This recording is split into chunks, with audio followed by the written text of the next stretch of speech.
Colour கலராக இந்த மாதிரி ஜெல்லியை பார்த்தா எந்த குழந்தைங்களுக்கு தான் பிடிக்காது? ஈவன் பெரியவங்களுக்கு கூட இந்த மாதிரி செஞ்சு கொடுத்தீங்கன்னா விரும்பி சாப்பிடுவாங்க. 2 பொருள் மட்டுமே பயன்படுத்தி இந்த ஜெல்லி எப்படி செய்யலாம் அப்படிங்கிற வீடியோ தான் இன்றைக்கி பார்க்க போகிறோம். Welcome back to Amul hobbies.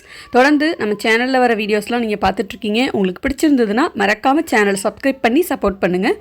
அடுத்தடுத்து வர வீடியோஸ்லாம் தொடர்ந்து மிஸ் பண்ணாமல் பார்க்கணுன்னா பக்கத்தில் வர பெல் ஐகானையும் கிளிக் பண்ணிக்கோங்க. ஃபஸ்ட்டு இந்த ஜெல்லி பண்ணுறதுக்கு நமக்கு ஜெல்லி பவுடர் வேணும். கடையில் வந்துட்டு ஜெல்லி பவுடர் அப்படி இல்லைனா அகர் பவுடர் அந்த மாதிரி கேட்டிங்கனாலே உங்களுக்கு ஈஸியாகவே கிடைக்கும். இது எல்லா மார்க்கெட் ஸ்டோர்லேயுமே ரொம்ப ஈஸியாகவே கிடைக்கும். இது 1 ஸ்பூன் எடுத்துக்கோங்க. கொஞ்சமாக தண்ணி ஊற்றி ஒரு 10 நிமிஷம் நல்லா ஊற வச்சிடலாம். இது ஊறட்டும்.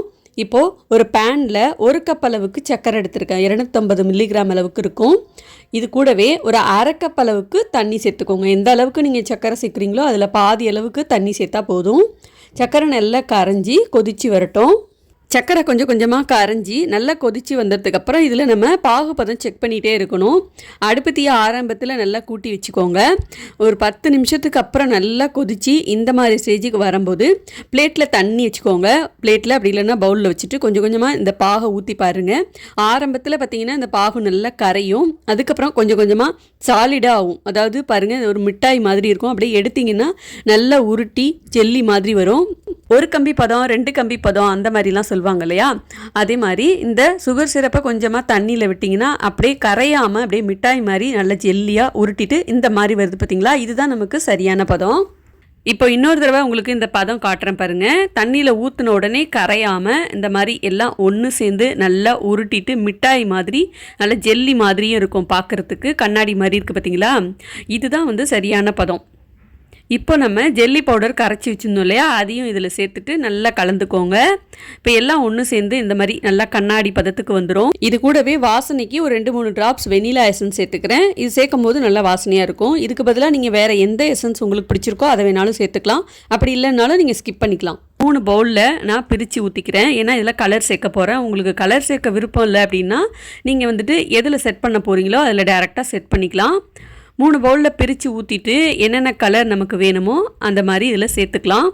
ஏன்னா குழந்தைங்களுக்கு பார்த்திங்கன்னா நல்லா அட்ராக்டிவாக பார்க்குறதுக்கு நல்ல கலர்ஃபுல்லாக இருந்தால் தான் சாப்பிடுவாங்க. ஜெல்லி அப்படின்னாலே நிறைய கலர்ஸில் தான் கடைகள்லாம் விற்பாங்க இல்லையா?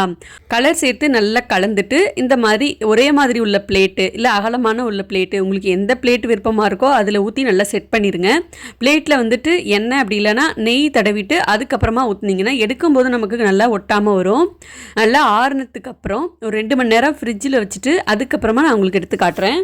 பாருங்கள் ஃப்ரெண்ட்ஸ், ஜெல்லி நல்லா சூப்பராக செட் ஆகிடுச்சு. இதை நம்ம இப்போ கட் பண்ணி எடுத்துடலாம். கட் பண்ணும்போது பார்த்திங்கன்னா ரொம்ப சூப்பராக அழகாக இருந்தது. ஸோ நீங்களும் இந்த மாதிரி ட்ரை பண்ணி பாருங்கள். இந்த ஜெல்லி செய்யறதுக்கு அதிகமான பொருள் எதுவுமே நான் பயன்படுத்தலை. 2 பொருள் மட்டும்தான் பயன்படுத்தி உங்களுக்கு செஞ்சு காமிச்சிருக்கேன். ஜெல்லி பவுடர், சர்க்கரை, வெனிலா எசன்ஸ்லாம் இல்லை அப்படின்னாலும் ஒன்றும் பிரச்சனை கிடையாது. இந்த 2 பொருள் மட்டுமே வச்சு ரொம்ப சுலபமாக வீட்டிலையே ரொம்ப ஈஸியாக செய்யலாம். ஸோ நீங்களும் கண்டிப்பாக ட்ரை பண்ணி பாருங்கள். ஒரு பிகினராக இருக்கிறவங்க கூட ரொம்ப சிம்பிளாக இந்த வீடியோ பார்த்துட்டு கண்டிப்பாக ட்ரை பண்ணி செஞ்சு பாருங்கள். கலர் சேர்க்கறதுங்கிறது இதில் ஆப்ஷனல் தான். நீங்கள் தேவைப்பட்டால் சேர்த்துக்கலாம், அப்படி இல்லைனாலும் ஸ்கிப் பண்ணிக்கலாம். ஜெல்லி இந்த மாதிரி கட் பண்ணிவிட்டு சர்க்கரை அப்படி இல்லைன்னா சர்க்கரை பொடியில் நல்லா டிப் பண்ணி பரட்டி எடுத்து சர்வ் பண்ணிங்கன்னா சூப்பரான ஜெல்லி ரெடி. அடுத்த ஒரு வீடியோவில் பார்க்கலாம். அது வரைக்கும் நம்ம சேனலை சப்ஸ்கிரைப் பண்ணி சப்போர்ட் பண்ணுங்கள். பாய்.